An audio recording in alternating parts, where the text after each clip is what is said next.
Shalom saudara pendengar saudara rohani yang dikasihi Tuhan Yesus Kristus. Selamat datang di Renungan Rohani malam hari ini. Selamat malam, saya berdoa agar saudara sehat selalu. Semoga Roh Kudus hadir di tengah kita saat ini. Sebelum kita mulai renungan malam ini, marilah kita bersama-sama berdoa. Bapa kami yang di surga, Bapa di dalam nama Tuhan Yesus Kristus, kami sungguh mengucap syukur, ya Tuhan, oleh karena Engkau sangat baik buat kami. Engkau ada bersama kami dan menopang hidup kami di siang hari dan di malam hari. Engkau ada bersama-sama dan menyertai kami. Tuhan, kami memuji dan bersyukur kepadamu pada malam hari ini, kami masih bisa berkumpul di rumah kami yang kecil ini. Tuhan, saat ini kami hendak mendengarkan firman-Mu. Berilah pengetahuan dan bimbinglah hamba-Mu ini agar apa yang Engkau firmankan dapat bekerja sesuai kehendak-Mu. Buat kami jemaat-Mu, bukalah hati dan pikiran kami untuk mendengar dan menerima firman-Mu. Kiranya firman-Mu ini dapat menjadi berkat bagi kami. Berbicaralah Tuhan, kami sudah siap menerima firman-Mu. Di dalam nama Tuhan Yesus Kristus kami berdoa dan mengucap syukur. Amin. Sahabat saudara rohani, pembacaan ayat emas Alkitab renungan kita malam hari ini. Nats pilihan kita adalah, sebab itu aku senantiasa berusaha untuk hidup dengan hati nurani yang murni di hadapan Allah dan manusia. Tertulis dalam kitab Kisah Para Rasul 24 ayat 16. Kata kunci renungan pada malam ini adalah nurani yang bersih. Dan bacaan kita pada malam ini terambil dari kitab Roma 2 ayat 12 sampai dengan ayat 16. Sebab semua orang yang berdosa tanpa hukum Taurat akan binasa tanpa hukum Taurat, dan semua orang yang berdosa di bawah hukum Taurat akan dihakimi oleh hukum Taurat. Karena bukanlah orang yang mendengar hukum Taurat yang benar di hadapan Allah, tetapi orang yang melakukan hukum Tauratlah yang akan dibenarkan. Apabila bangsa-bangsa lain yang tidak memiliki hukum Taurat oleh dorongan diri sendiri melakukan apa yang dituntut hukum Taurat, maka, walaupun mereka tidak memiliki hukum Taurat, mereka menjadi hukum Taurat bagi diri mereka sendiri. Sebab dengan itu mereka menunjukkan bahwa isi hukum Taurat ada tertulis di dalam hati mereka dan suara hati mereka turut bersaksi dan pikiran mereka saling menuduh atau saling membela. Hal itu akan nampak pada hari, bila mana Allah, sesuai dengan Injil yang kuberitakan, akan menghakimi segala sesuatu yang tersembunyi dalam hati manusia, oleh Kristus Yesus. Terambil dari kitab Roma 2 ayat 12 sampai dengan ayat 16. Topik dari ayat emas renungan kita adalah, hati nurani adalah kompas yang dapat dipercaya, jika firman Allah menjadi pusat hidup Anda. Mari kita mulai renungan malam kita. Untuk memulai hal baik, serahkanlah segala sesuatu hanya kepada Tuhan. Mari kita mulai segmen kisah inspiratif, cerita anak-anak yang sangat digemari. Pinocchio adalah kisah sebuah boneka kayu yang hidungnya akan semakin panjang apabila ia berdusta. Temannya, si Jimmy Jangkrik mengatakan, "Jadikan hati nurani sebagai penuntunmu." Pinocchio pun menuruti nasihat temannya. Ia bertobat, lalu kembali kepada Geppetto, penciptanya. Pinocchio kemudian berbakti kepada Geppetto dan dibebaskan dari tali-talinya. Ada sebuah prinsip dalam cerita ini yang pantas diterapkan bagi anak-anak Allah. Jika kita tak mendengarkan suara dari dalam batin kita yang mengatakan apa yang perlu atau tidak perlu kita lakukan, hidup kita akan terbelenggu. Namun, nurani yang murni akan memberi kebebasan. Beberapa orang tidak memiliki dasar yang kuat untuk mengambil keputusan yang saleh. Hati nurani mereka lemah, dan mereka dengan mudah diombang-ambingkan sikap orang lain. Dan ada juga orang yang hati nuraninya telah rusak. Ukuran yang mereka pakai untuk menilai yang baik dan jahat telah rusak, tercemar, dan tidak kudus. Namun yang paling menyedihkan adalah mereka yang hati nuraninya telah memakai cap dusta dan kesesatan. Mereka telah sekian lama menolak suara batin mereka, sehingga tidak dapat lagi mendengar bisikan hati nurani. Mungkin Anda bertanya, bagaimana kita dapat memiliki nurani yang bersih? Kita harus bertobat dari dosa dan berbalik kepada Pencipta kita. Kita harus meminta Dia memperbarui hasrat dan sikap kita sesuai dengan firman-Nya dan kemudian menaatinya dengan hati-hati. Kebangkitan orang mati, Kisah Para Rasul 24 ayat 15 berkata, "Aku menaruh pengharapan kepada Allah, sama seperti mereka juga, bahwa akan ada kebangkitan semua orang mati, baik orang-orang yang benar maupun orang-orang yang tidak benar."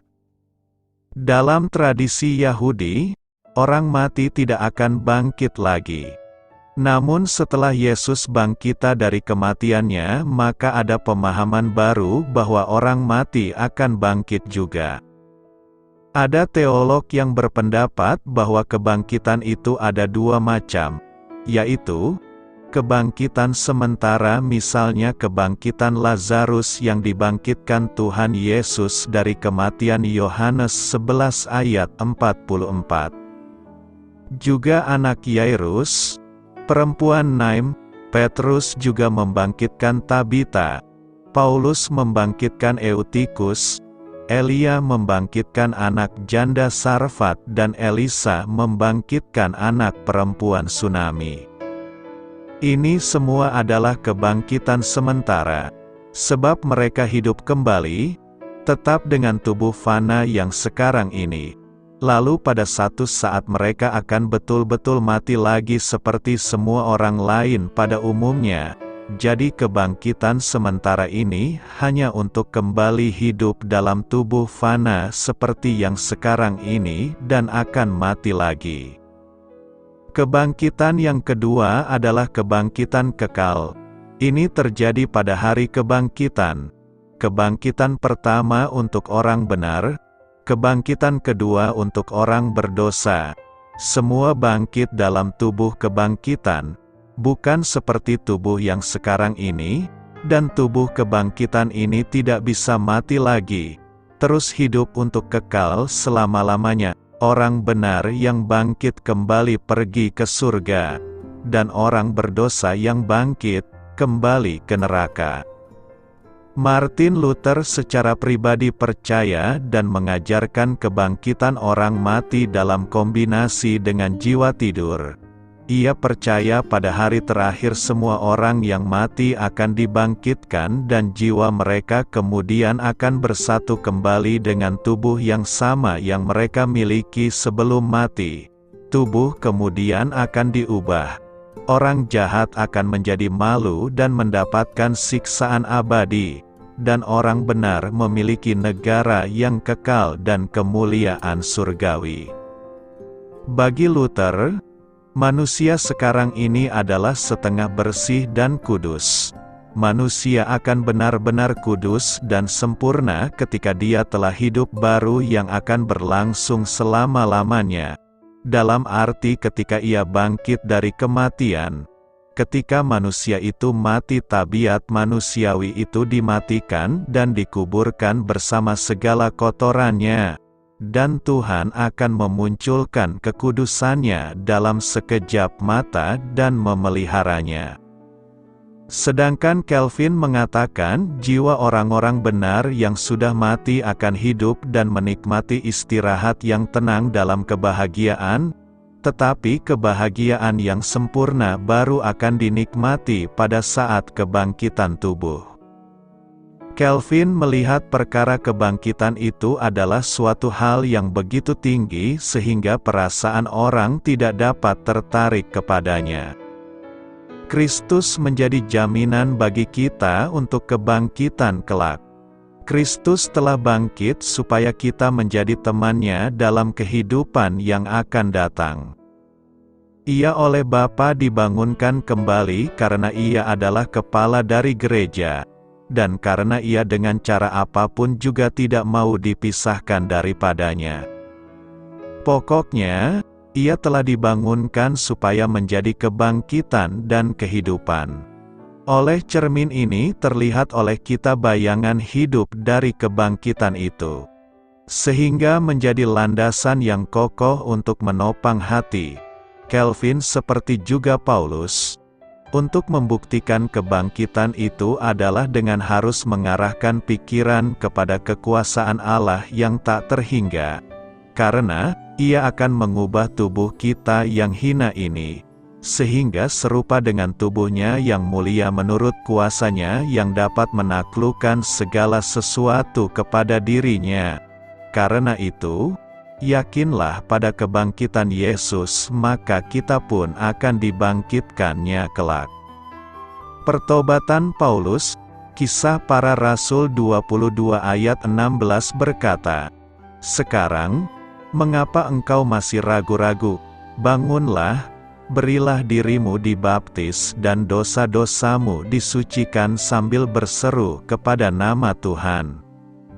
Nas hari ini merupakan bagian dari khotbah yang disampaikan oleh Rasul Paulus kepada sekelompok orang, termasuk seorang Ananias, setelah Paulus mengalami peristiwa pertobatan yang dramatis di jalan menuju Damaskus. Latar belakang dari pernyataan ini dapat dipahami melalui konteks peristiwa pertobatan Paulus. Sebelum pertobatan Paulus, dia dikenal sebagai Saulus, seorang penganiaya keras orang-orang Kristen. Namun, di perjalanan menuju Damaskus, dia mengalami pengalaman yang mengubah hidupnya, di mana Yesus Kristus secara langsung muncul kepadanya dalam cahaya terang dari langit. Pengalaman ini membuatnya tuli dan buta sementara. Setelah pengalaman tersebut, Saulus dibawa ke Damaskus, dan Tuhan memberitahu seorang murid Kristen bernama Ananias untuk mendatangi Saulus. Ananias awalnya merasa takut karena tahu reputasi buruk Saulus sebagai penganiaya Kristen.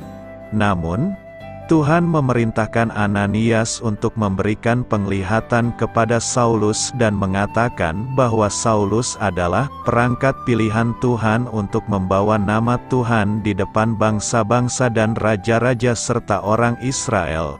Ananias memenuhi perintah Tuhan dan menemui Saulus, meletakkan tangannya di atasnya, sehingga Saulus mendapatkan kembali penglihatannya dan disiapkan untuk menerima ajaran Kristen. Dalam konteks ini, perintah, "Mengapa engkau masih ragu-ragu? Bangunlah, berilah dirimu dibaptis," mengacu pada tindakan baptisan yang dilakukan oleh Ananias terhadap Saulus. Baptisan merupakan simbol pertobatan dan penerimaan Kristus sebagai Tuhan dan Juru Selamat. Ananias juga menyampaikan bahwa baptisan tersebut akan menyucikan dosa-dosa Saulus. Ini menggambarkan pemulihan dan pengampunan dosa-dosa masa lalu Saulus melalui iman dalam Yesus Kristus. Jadi, Latar belakang nas ini adalah sebagai bagian dari proses pertobatan dan pengenalan Saulus kepada iman Kristen setelah pengalaman dramatisnya di jalan menuju Damaskus. Pernyataan tersebut menegaskan pentingnya baptisan sebagai tindakan pertobatan dan pengampunan dosa serta panggilan Saulus untuk melayani Kristus dalam misinya. Apa yang perlu direfleksikan dari nas hari ini? Nas hari ini dapat memberikan berbagai aspek yang perlu direfleksikan, yakni: pertama, pentingnya pertobatan. Pernyataan ini menyoroti pentingnya pertobatan dalam hidup seorang individu. Saulus, yang sebelumnya adalah seorang penganiaya Kristen yang keras, mengalami pertobatan yang dramatis dan tulus. Hal ini mengingatkan kita bahwa setiap orang, bagaimanapun masa lalunya, memiliki kesempatan untuk bertobat dan mengubah jalan hidupnya. Manusia tidak dinilai pada awal kehidupannya, tetapi dinilai pada akhir kehidupannya. Hidup kita ditentukan pada akhir perjalanan hidup kita. Apakah kita sempat bertobat hingga akhir hidup kita atau tidak? Kedua, pengampunan dosa. Baptisan yang disebutkan dalam ayat ini adalah tanda pertobatan dan pengampunan dosa. Baptisan adalah simbol pemurnian dan penerimaan Kristus sebagai juru selamat. Ini mengajarkan bahwa melalui iman kepada Yesus Kristus, dosa-dosa kita dapat diampuni, dan kita dapat memulai hidup yang baru. Ketiga, tidak ada alasan untuk ragu-ragu. Pernyataan, "Mengapa engkau masih ragu-ragu?" mengajak kita untuk tidak ragu-ragu dalam menerima anugerah dan kasih Allah. Terkadang, kita mungkin merasa tidak layak menerima pengampunannya, tetapi pesan ini mengingatkan kita bahwa Allah mengundang kita untuk datang kepadanya tanpa ragu-ragu. Keempat, ketaatan kepada Tuhan. Pernyataan ini juga menekankan pentingnya ketaatan kepada Tuhan. Saulus diberi perintah untuk "bangunlah" dan berbuat sesuai dengan panggilan Tuhan. Ini menggambarkan pentingnya ketaatan dalam menjalani hidup yang sesuai dengan kehendak Tuhan. Karena itu, renungan ini mengingatkan kita bahwa tidak ada dosa yang terlalu besar untuk diampuni oleh Allah, dan bahwa kita semua memiliki panggilan untuk melayani Kristus dalam cara yang berbeda dalam hidup kita. Bagaimana saya bisa terlihat benar di hadapan Allah? Supaya bisa terlihat benar di hadapan Allah, pertama-tama kita perlu tahu seperti apa yang terlihat salah baginya. Dosa adalah jawabannya.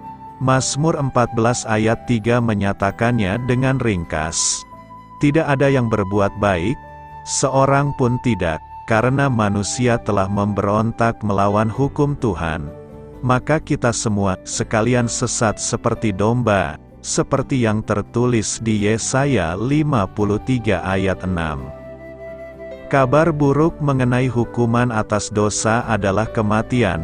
Orang yang berbuat dosa, itu yang harus mati.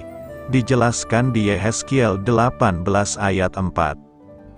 Kabar baiknya adalah Allah Maha Pengasih sendiri yang mau mencari manusia untuk menyelamatkannya dari kebinasaan. Yesus menyatakan bahwa maksud kedatangannya adalah untuk mencari dan menyelamatkan yang hilang, seperti yang dipaparkan di Lukas 19 ayat 10. Melalui Yohanes 19 ayat 30, Yesus telah mengumumkan bahwa rencananya sudah dipenuhi ketika Dia mati di atas kayu salib dengan berkata, "Sudah selesai." Memiliki hubungan yang benar dengan Allah dimulai dengan mengakui dosa-dosamu.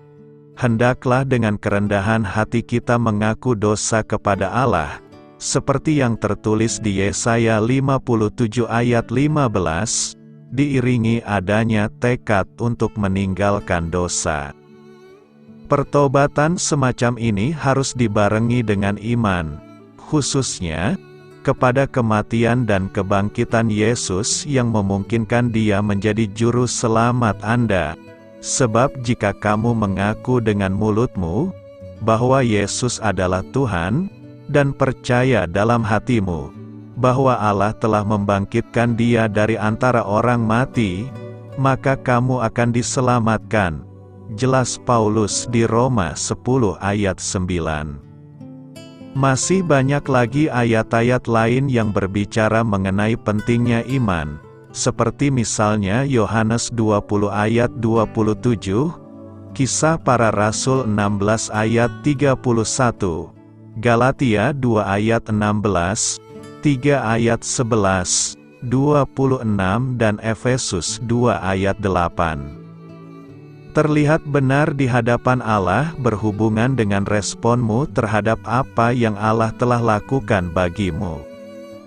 Allah mengirimkan juru selamat, menyediakan korban untuk menghapus dosa-dosamu, seperti yang dipaparkan di Yohanes 1 ayat 29. Allah menawarkan janjinya dengan jelas di Kisah Para Rasul 2 ayat 21. Barang siapa yang berseru kepada nama Tuhan akan diselamatkan. Melalui Lukas 15 ayat 11-32, ilustrasi indah mengenai penyesalan dan pengampunan juga bisa kita temukan dalam kisah anak yang hilang. Anak yang bungsu menghambur-hamburkan warisan ayahnya dalam dosa yang memalukan. Ketika dia bertobat, dia memutuskan untuk kembali ke rumah. Dia berpikir bahwa dirinya tidak mungkin akan dianggap sebagai anak lagi. Namun dia salah. Sang ayah tetap mengasihi anak yang memberontak, namun sudah pulang ke rumah itu dengan kasih yang tidak berubah. Segala kesalahannya diampuni dan pesta bahkan diadakan untuk merayakan kepulangannya. Allah setia dalam memelihara janji-janjinya, termasuk janji untuk mengampuni. Tuhan itu dekat kepada orang-orang yang patah hati, dan Ia menyelamatkan orang-orang yang remuk jiwanya. Tulis Daud di Mazmur 34 ayat 19. Jika Anda ingin terlihat benar di hadapan Allah, berikut ini adalah sebuah contoh doa. Ingat, sekedar mengucapkan doa ini atau doa-doa lainnya tidak akan menyelamatkan Anda. Doa ini adalah sebuah cara untuk mengungkapkan kepada Allah bahwa Anda beriman kepadanya dan ungkapan terima kasih kepadanya atas keselamatan yang Dia sediakan bagimu. Hanya iman kepada Yesus Kristus yang bisa menyelamatkanmu dari dosa. Bapa di surga, saya tahu bahwa saya telah berdosa kepadamu dan pantas untuk dihukum. Namun Yesus Kristus telah menanggung hukuman yang seharusnya saya tanggung sehingga dengan beriman kepadanya saya dapat diampuni. Saya berbalik dari dosa-dosaku dan percaya kepadamu supaya bisa diselamatkan. Terima kasih untuk anugerah dan pengampunanmu yang indah, yaitu karunia hidup kekal. Amin. Apakah Anda membuat keputusan untuk menerima Kristus karena apa yang Anda baca di sini? Jika demikian, klik pada tombol "Saya telah menerima Kristus pada hari ini" di bawah.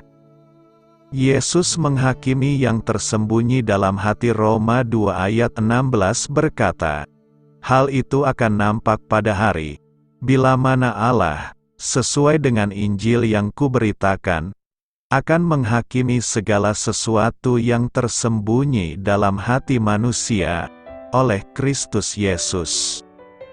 Ada dosa yang tersembunyi dalam hati manusia yang tidak bisa diungkapkannya kepada siapapun.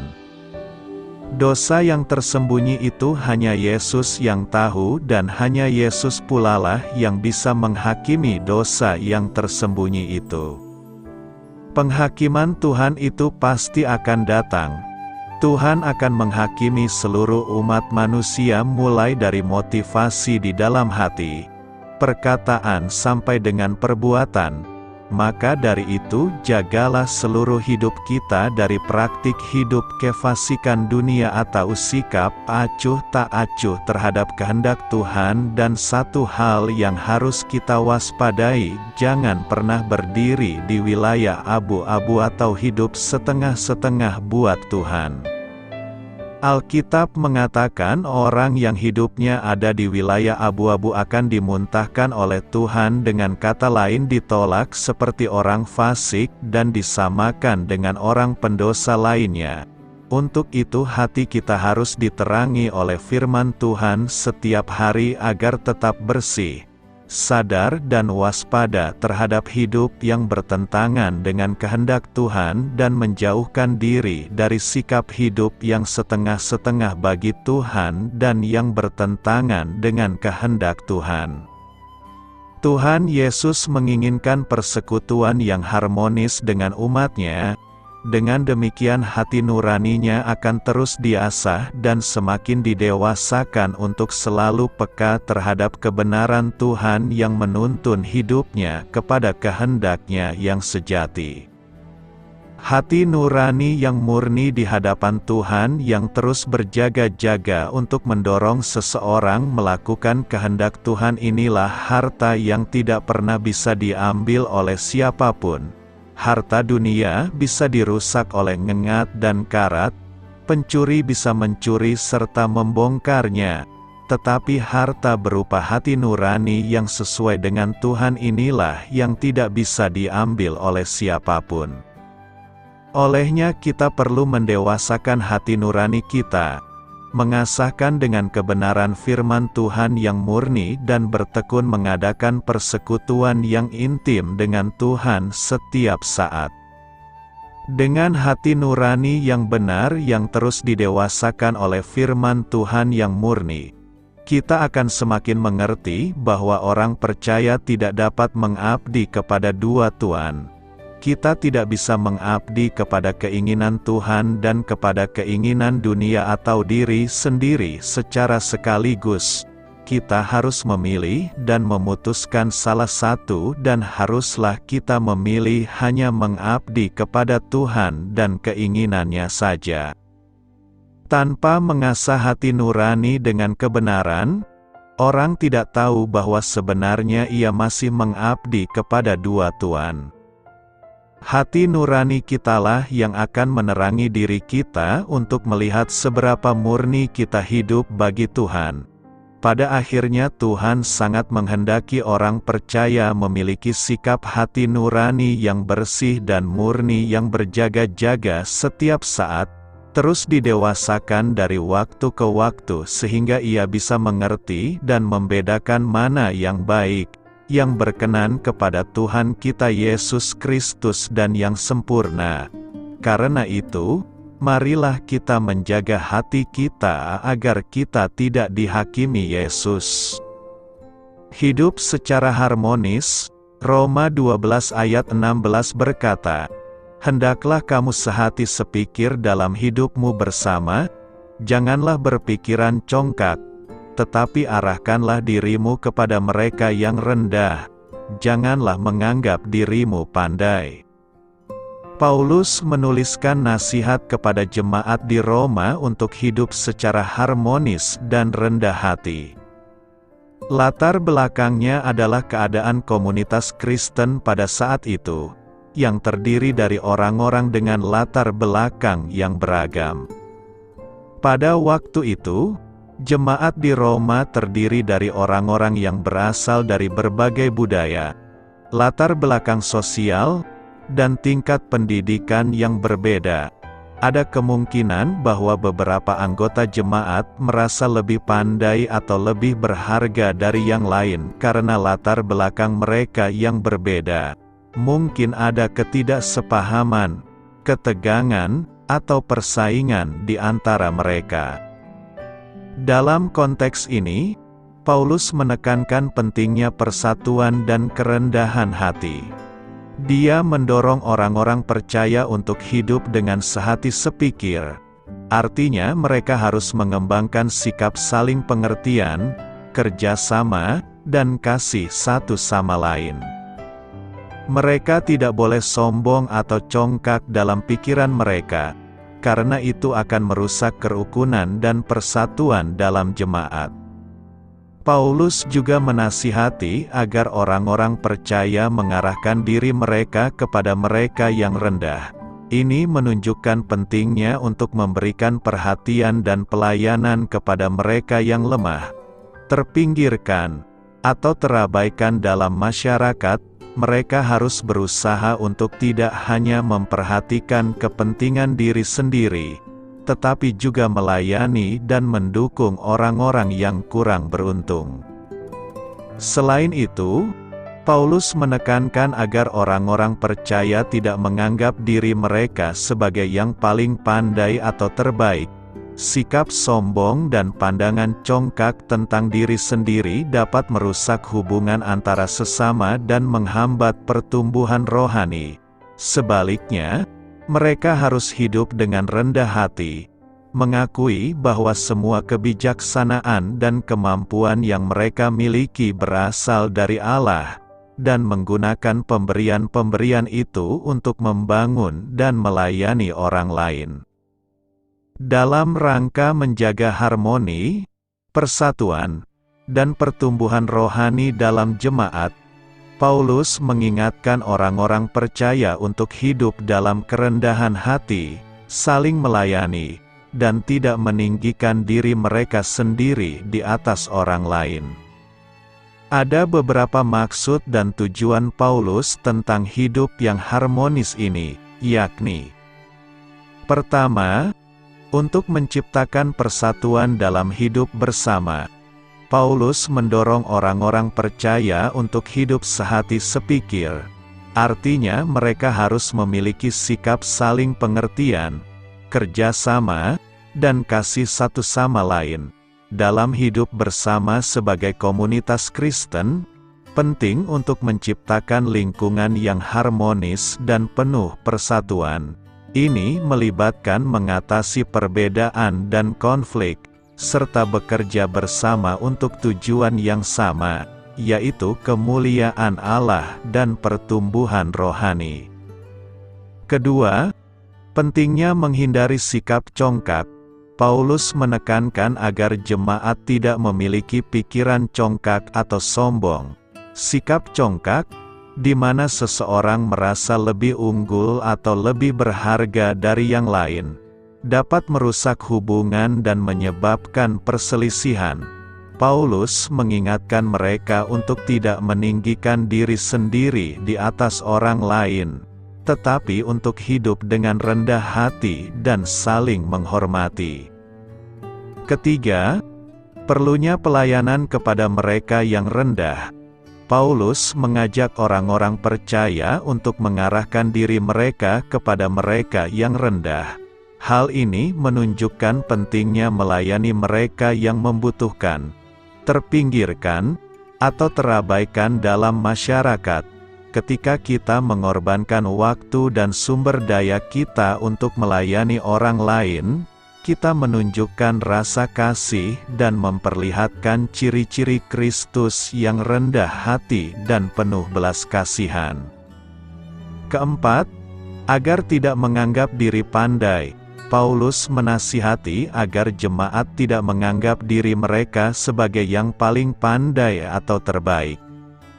Sikap merasa pandai atau angkuh tentang kebijaksanaan dan kemampuan pribadi dapat menjadi penghalang bagi pertumbuhan rohani dan kerjasama yang baik dengan orang lain. Paulus mengingatkan mereka bahwa semua pemberian dan kemampuan yang mereka miliki berasal dari Allah, dan oleh karena itu mereka harus hidup dengan rendah hati dan mengakui ketergantungan mereka padanya. Apa yang perlu kita renungkan dari nas hari ini? Berikut adalah beberapa poin yang perlu direnungkan, yakni: pertama, persatuan dan kesepakatan penting bagi kita untuk hidup sehati sepikir dalam hidup bersama.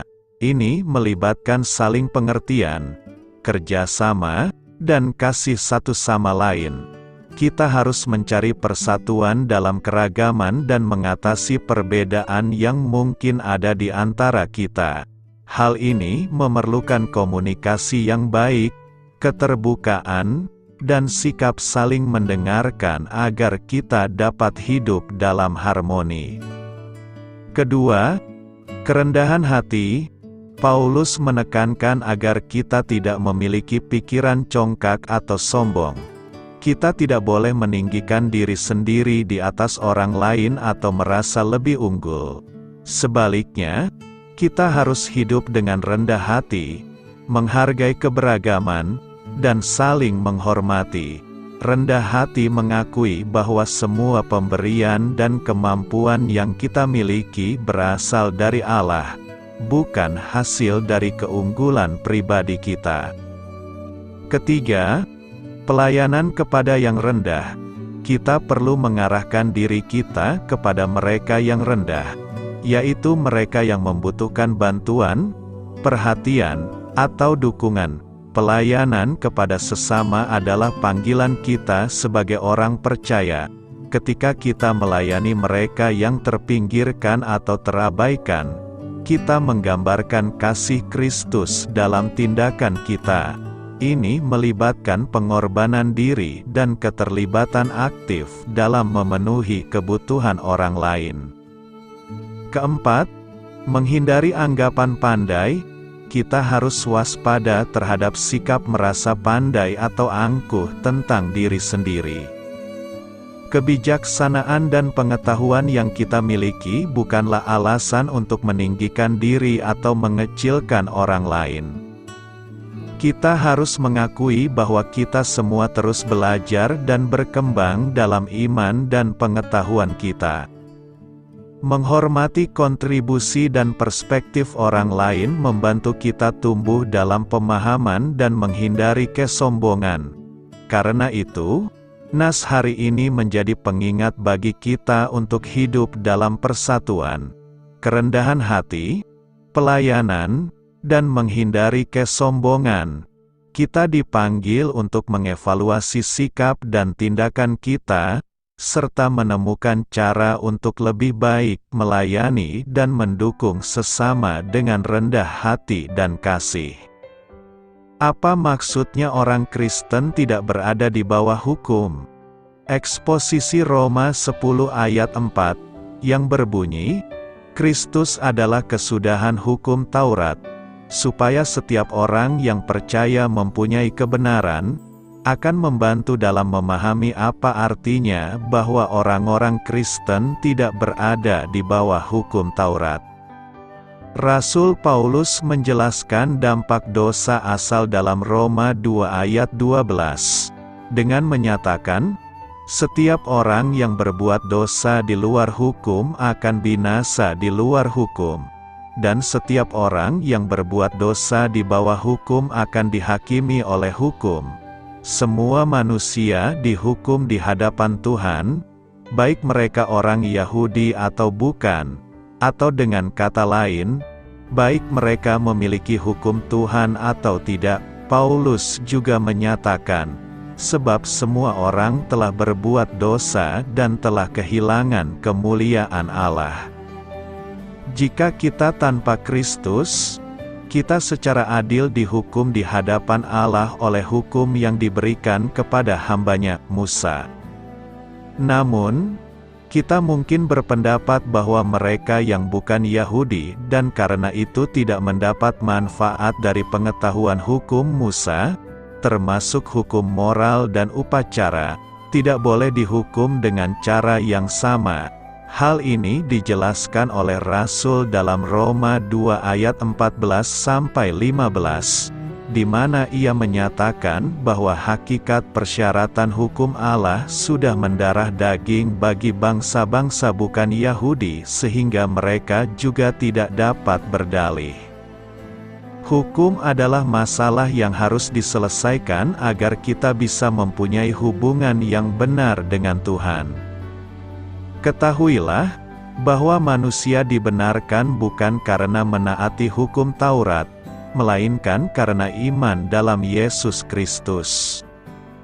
Demikian pula kita beriman kepada Kristus Yesus, supaya kita dibenarkan karena iman dalam Kristus, dan bukan karena menaati hukum Taurat, sebab dengan menaati hukum tidak ada seorang pun yang dapat dibenarkan.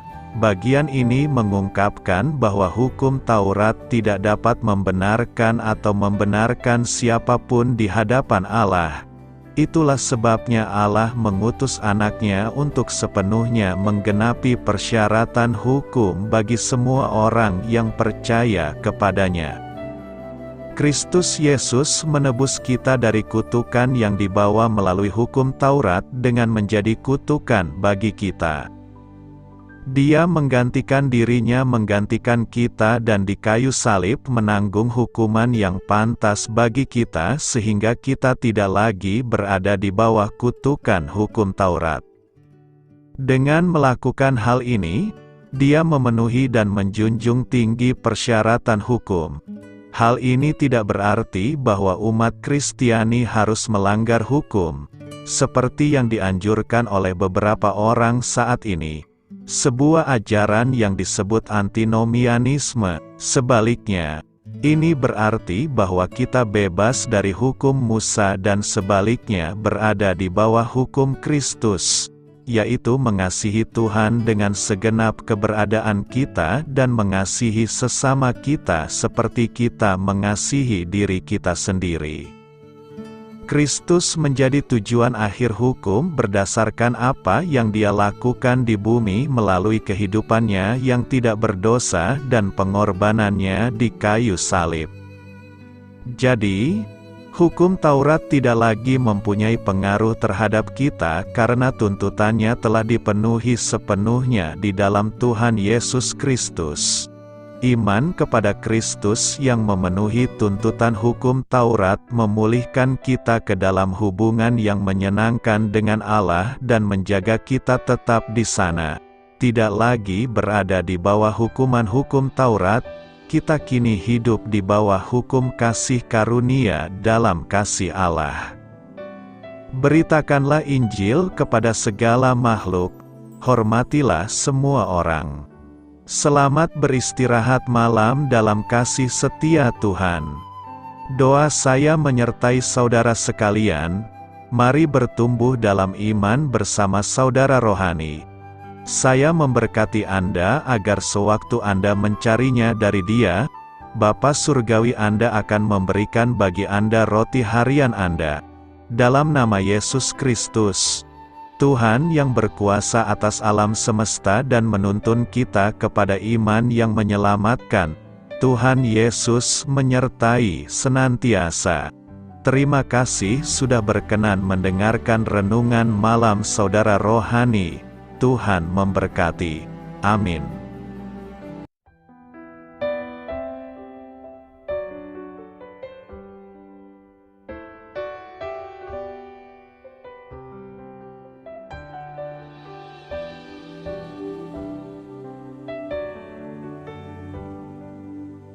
Marilah kita renungkan, sahabat saudara rohani, demikianlah renungan firman Tuhan malam hari ini.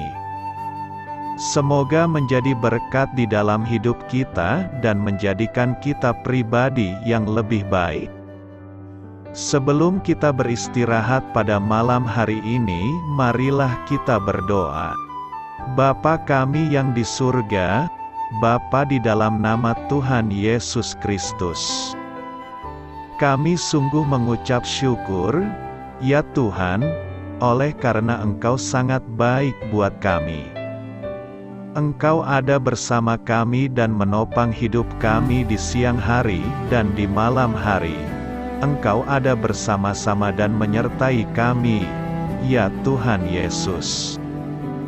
Kami mengucap syukur untuk firman-Mu, ya Tuhan, yang memberikan kami kekuatan dan menyadarkan kami bahwa kami tidak perlu takut dengan gelap dan malam. Sebab Tuhan, Engkau ada bersama kami. Engkau melindungi kami dan menjadi perisai bagi kami hamba-Mu berdoa saat ini. Tuhan, untuk setiap pendengar renungan ini yang mengalami ketakutan, kecemasan, kegelisahan, pada situasi gelap dan malam hari di dalam nama Tuhan Yesus Kristus. Kuasa Tuhan melepaskan mereka dari segala ikatan roh-roh ketakutan yang mengikat mereka saat ini. Tuhan melepaskan setiap anak-anak-Mu dari segala rasa takut dan kecemasan. Di dalam nama Tuhan Yesus, segala kuasa-kuasa roh jahat, kuasa setan iblis yang mengganggu anak-anak-Mu, ya Tuhan, tolong hancurkan dan halaukan dengan kuasa-Mu. Dalam nama Tuhan Yesus Kristus, berkati setiap kami anak-anak-Mu, ya Tuhan, dan lindungilah kami. Kami aman di dalam Engkau. Ya Tuhan, penuhilah setiap hati kami dengan keberanian, damai sejahtera, dan sukacita serta ketenangan yang dari Tuhan. Berkati kami di malam hari ini, saat kami tidur dan beristirahat. Kuasa-Mu, ya Tuhan, menaungi setiap kami, memberkati dan melindungi kami. Bangunkanlah kami kembali besok pagi dengan kekuatan yang baru, tubuh yang sehat diberkati Tuhan, dan berkat-berkat yang baru Tuhan sediakan bagi kami. Terima kasih, ya Tuhan, kami sungguh mengucap syukur untuk firman-Mu yang menguatkan kami. Dalam nama Tuhan Yesus Kristus Juru Selamat kami, Bapa kami yang baik, kami mengucap syukur dan berdoa haleluya. Amin. Biarlah firman Tuhan menjadi pengingat untuk kita semua, bahwa tuntunan dari Roh Kudus akan selalu memberi jalan keluar bagi setiap permasalahan hidup kita, dan memberi kedamaian di hati kita. Amin. Sampai jumpa di renungan malam saudara rohani berikutnya.